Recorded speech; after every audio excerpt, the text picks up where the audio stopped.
Hello everyone, welcome to my channel Binita's diary. তোমরা সবাই কেমন আছো?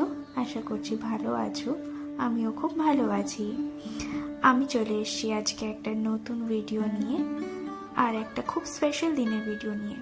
দিনটা কি ছিল জানতে চাও? দিনটা ছিল আমার জন্মদিন।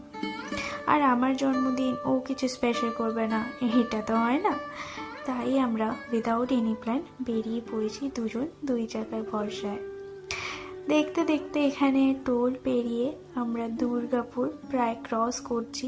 এখানে দেখতেই পাচ্ছ, দুর্গাপুর ক্রস করে আমরা রানীগঞ্জ আসানসোল পেরিয়ে দুজন বেরিয়ে পড়েছি মাইথন ড্যামের উদ্দেশ্যে। আশেপাশের প্রকৃতিটা এত সুন্দর ছিল, ও আমাকে বলছিল সব কিছু ক্যাপচার করে রাখতে। তো যতটা পেরেছি আমি এখানে